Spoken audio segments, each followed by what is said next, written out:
If anyone finds this footage, don't come to Blackwood Ridge. I thought this camping trip would just be fun content for YouTube, but something was waiting for us in those woods. Something that never left. It started when me, Jake, and Mia drove up to Blackwood Ridge. The road was empty, just trees everywhere. Jake kept joking about the place.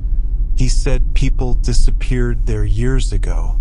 Mia told him to stop trying to scare us, but honestly, the place already felt wrong. Then Jake said something I still can't forget.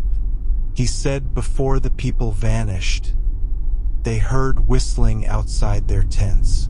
I laughed at first, but then I saw someone standing beside the road.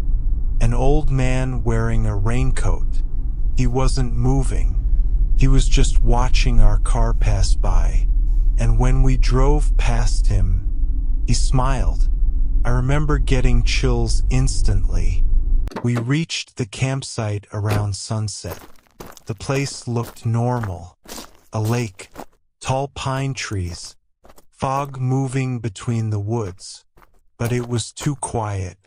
No birds, no insects, nothing. While setting up camp, I found an old warning sign nailed to a tree. It said, "No camping after dark." The sign looked old, and there were dark stains on it that looked almost like dried blood. Jake said it was probably fake, but even he sounded nervous. That night we sat around the campfire telling stupid ghost stories. Then we heard it, a whistle, far away in the woods. We all stopped talking immediately.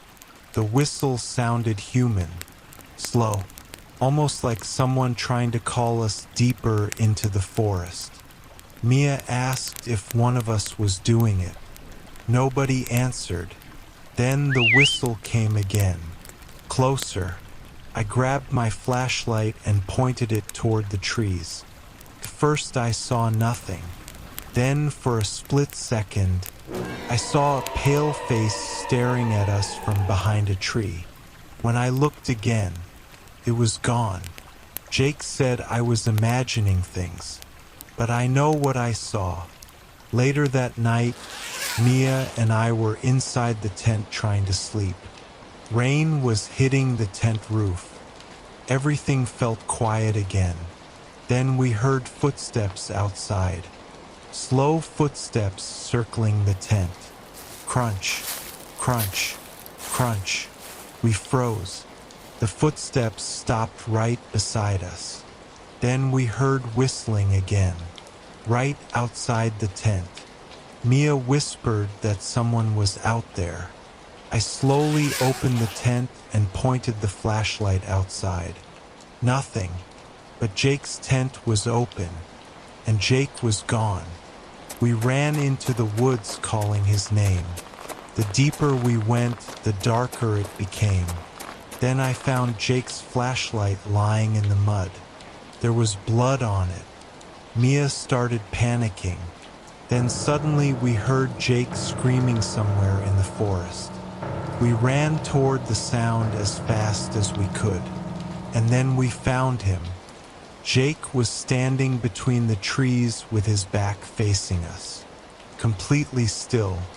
I called his name. Slowly, he turned around. There was blood coming from his mouth. His eyes looked terrified. Then he whispered. He told me not to look at him.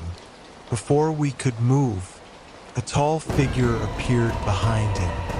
The thing grabbed Jake and dragged him backward into the darkness. Jake screamed once, then everything went silent. Mia and I ran through the woods until we found an old cabin. We locked ourselves inside. Mia tried calling the police, but there was no signal. I searched the cabin while she cried near the door.